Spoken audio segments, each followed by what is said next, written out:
дар як шаҳраки хурд оромона одамон хоб буданд ва як оилае низ истироҳат дошт ва бехабар аз он буд ки дар хонаи онҳо чӣ рух медиҳад. оташ дар хонаашон сӯзон шуду оҳиста оҳиста дуд хонаро пур карда истода буд. як ҳамсоя аз хоб бедор шуда мебинад ки дар хонаи ҳамсоя сӯхтор аст ва албатта ки ӯ кӯшиш мекунад дигаронро низ даъват карда ба кӯмаки ин ҳамсояашон равад. ҳар яки онҳо аз тарафи худ бетараф набуда якеаш ба хадамоти оташнишонӣ занг мезанад, дигаре шишаҳоро тирезаҳоро тахтах мекунад ки ҳамсояро аз хоб бедор кунад, сеюмаш бошад оберо гирифта тозон ҳаракат мекунад ки камеам бошад барои сӯхторро хомӯш кардан саҳми худро гузорад. шукрона оташнишонон омаданд, сӯхторро хомӯш карданд. ва албатта агар якдиливу якҷоягии ин ҳамсоягон ғамхории онҳо агар намебуд, шояд ки ҳикоя чунин анҷом намеёфт. биёед тасаввур мекунем ки агар ҳамсоягон бетараф мебуданд, агар мегуфтанд ки ман оташнишон нестам, ин кори ман нест, агар мегуфтанд ки хай худашон чораашонро меёфтагистанд, худашон занг мезананд, чӣ мешуд? ба фикрам ки ҷавоб аён аст. чӣ гуфтан мехоҳам дӯстон? имрӯз мо дар бораи чӣ сухан карда истодаем? одамизод ба ҳамдигар пайваст аст, аз якдигар вобастагии зич дорад ва мо бояд инро дуруст дарк намоем ки мо як ҷузъи якдигарем. мо пароканданашаванда бояд бошем. мо ҳамеша бояд муттаҳид бошем. дар муттаҳидӣ чӣ аст? қувва ҳаст. дар даромадгоҳи толори маҷлисии созмони милали муттаҳид шеъри бузурги Саъдии Шерозӣ ҷой дода шудааст. ҳамаон медонем бани одам аъзои якдигаранд ки дар офариниш зи як гавҳаранд. чу узверо ба дард оварад рӯзгор, дигар узвҳоро намонад қарор. ту ки аз меҳнати дигарон беғамӣ, нашояд ки номат монанд одамӣ. чӣ қадар мазмун дар ин шеър аст, чӣ қадар роҳбаладӣ аст. Саъдии бузург моро ҳидоят мекунад ки мо ҳамеша муттаҳид бошем, мисли ҳамон бадани инсон ки ҳар як узв якдигарро дастгирӣ мекунад.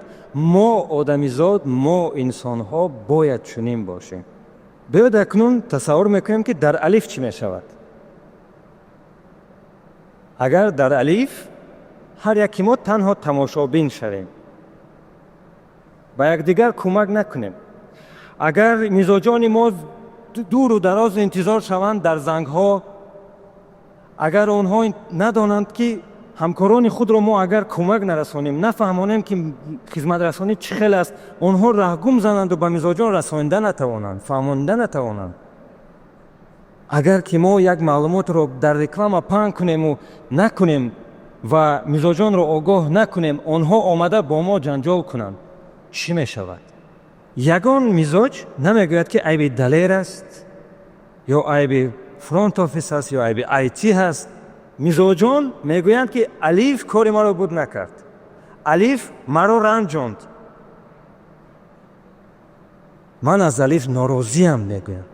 он чизе ки дар экран дида истодаед ҳақиқате ки мизоҷ худаш наистагӣ аст. ҳолон ки шояд мушкилаш ягон сония мо бикор накарда бошад ё ягон чиз дигар. барои ҳамин дӯстон мо бояд фаромӯш накунем ки ҳар яки мо, ҳар як шуъба, ҳар як нафар фарқ надорад. ҳамаи мо мисли як занҷир якдигарро пур мекунем.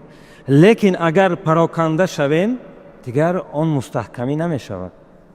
شکرانه که در الف ما همیشه کوشش میکنیم که به یکدیگر کمک رسانیم. شکرانه ما همیشه بی‌طرف نبودن رو کوشش میکنیم. ما همیشه حرکت میکنیم که به همکارانمون از کار بیرون هم کمک رسانیم، غمخوار باشه.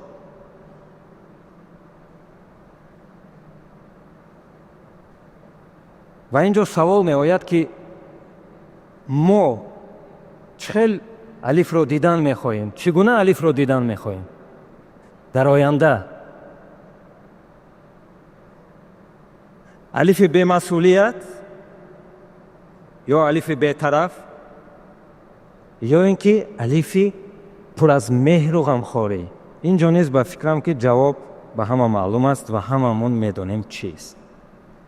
و با تصدیق همین خلاصه‌ای که هر یکی ما امیدوارم که در دل ما داریم، بیاید یک تاریخ الف رو خاطررسان کنیم به خود. سال 2019 ماه اپریل خدمات علاقه قرار برآورد که اینترنت نرخش گران می شود و مردم خاطر شدند چه خیلی میکنیم و ما مجلس کردیم و بحث هم کردیم. از 10 نفر 2 کس زید بودیم که یکیش من بودم. بحث در آن بود که چه خیلی می شود، همه حاضر خاطر، همه یک غم دارد که اینترنت قیمت می شود، من چی کار میکنم؟ ما اگر حاضر همین خدمت رسانی رو پیشنهاد کنیم، خدمت رسانی اینترنت پاکت با نصیحه رو پیشنهاد کنیم، اگر گویا که مردم شاید فکر کنند که گویا که ما سوء استفاده کردنیم از حالت و یک درآمد گرفتنی هستیم. در اصل چنین نیت نبود. در اصل همکاران پیشنهاد کردند که بیایید کار مردم رو بهتر کنیم، آسان‌تر کنیم، امکانیت دهیم که اقلاً 1 سال دیگر با نرخ‌های پیشینه اینترنت خوبی خود رو استفاده برده توانند. و ما زود تیار شده اقدام را سر کردیم و اون دوره آنقدر ما مزاج زیاد نداشتیم در افسامون که همه را جا کرده توانیم و مردم چنان زیاد شد که حتی جای ششتن مشکلی شده بود. لیکن این اقدام چنان آوازه شد که در تاجیکستان که حتی در شبکه‌های اجتماعی و در همه واسطه اخبار اومد درباره ما نوشتن و گفتن رو سر کردن. مردم در اینستاگرام ریلز میکردن، ستوریز میکردن که در الف آش نهار باشد گفته. تو همین درجه آوازه شده بود و این باز یک همان تصدیق متحدی است دوستان که در یک مدت کوتاه تیم همه یک جایت توانستند که زود اقدام را به راه مانده به میزاجان یک پیشنهاد خوب کنند. شکرانه البته که از آن که این قرار رد کرده شد و به عمل جاری نشد. دیگر حکایت. اولین الف جمعه که حاضر اقدام کلان نام دارد، ماه نوامبر 2019 ما چرا که گفتم آنقدر گویم که اقدام های کلان برای ما خیلی دشوار بودند، لیکن این اقدام باز نشان داد که متحدی الف چرا میتواند. زیرا هنگامی که مزاجان زیاد آمدند ما علاقه توانایی نبود که هر کس با حضور کنسولتاسیا دهد و یک یاردم کند و توصیه دهد. همکاران از بیک آفیس‌ها می‌برآمدند، کسی چای میداد، کسی شیرینی میداد، کسی شاید توصیه میداد، با میزاجان راهبردی میکرد و با همین وسیله ما با سر بلند توانستیم که اقدام را چی پس سر نماییم و با نتیجه خیلی بزرگ برای اون دوره خیلی بزرگ بود و شکرانه هر سال باز بهتر و بهتر شده ایستادیم، زیرا همان چی یک دیلانه کار کردن ما تا حال هست. شکر. باز یک مثالی که شاید بسیار درباره‌اش صحبت کردیم، بسیار تکرار هم کردیم، لیکن باید این چیز رو قید کنیم. این همان حکایه سولار گیم. همکاران خیلی تیاری دیدند، چند وقت تیاری دیدند، لیکن بعداً چیکار کردند؟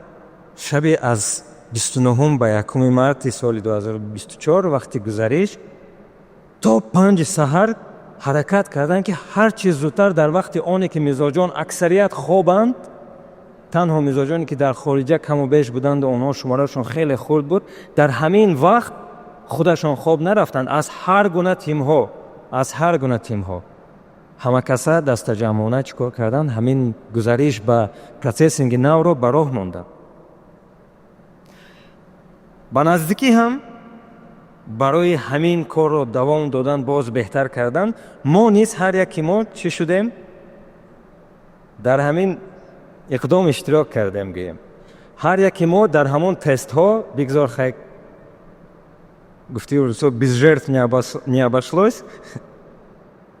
Камен танқисиам кашидем кортҳои маблағҳое ки маошамо мегузашт, лекин новобаста аз ин ҳамакаса тавонистем зуд кӯмак расонем ба ҳамкорон, аз ҳамон камбудиҳо маълумот диҳем ва онро низ чӣ кор кардем? ислоҳ кардем.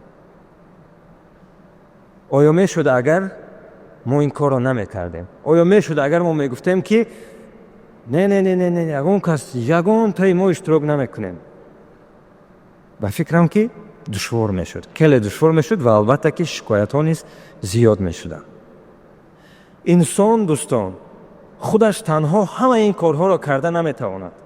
100 абадқудрат бошадам ки танҳо тамоми кори корхонаро карда наметавонад. барои ҳамин маҳз вақте ки ҳама якҷоянд, ҳама гӯем ки ҳамон мисли занҷир якдигарро баста миёнро сахт баста агар давом диҳанд корро, ҳамон вақт мо метавонем ба чунин натиҷаҳо ва аз ин ҳам зиёдтар бирасем. ҳозир ҳамкорон дар бораи нақшаҳои ҷаҳонии мо нақл карданд. дар бораи ҳадафҳое ки мо 5 сола гузоштаге, ҳамаи ин кай ноил мегардем? вақте ки мо ана ҳамон ҳиссиёти алиф аз ман астро то охир барем. вақте ки мо мисли ҳозира бетараф намонем. ва ман шукр мекунам ки мо чунин дорем ва чунин ҳастем. шукр мекунам ки ҳар яки мо метавонем бо дили пур дар дил хоҷо рафта гуфтан ки мо дар алиф кор мекунем ва дар алифи мо чунину чунон аст. дар алифи мо ғараз нест, дар алифи мо ягон вайронкорӣ, бадхоҳӣ, хеле гӯем ки як тим дигар тимро ҳамаи беному нишон ҳамин нест кунонад, гӯяд ки не ин безеб аст, ин кораша безеб мекунад. нест, шукри худо. шукр аз ин ки мо надорем чунин. албатта бекамбудӣ касе нест, лекин дар муқоиса шукри худо мо хеле ва хеле дар ин масъалаҳо пеш рафтаем. ва барои ҳамин ба ҳар яки шумо аз ин фурсат истифода бурда, дӯстон, мехоҳам ташаккур бигӯям ки ҳар рӯз саҳми худро барои расидан ба ин мақсадҳо, барои нигоҳ доштани арзишҳо, барои нигоҳ доштани алиф кӯмаки худро дариғ намедоред. ташаккур ба алиф.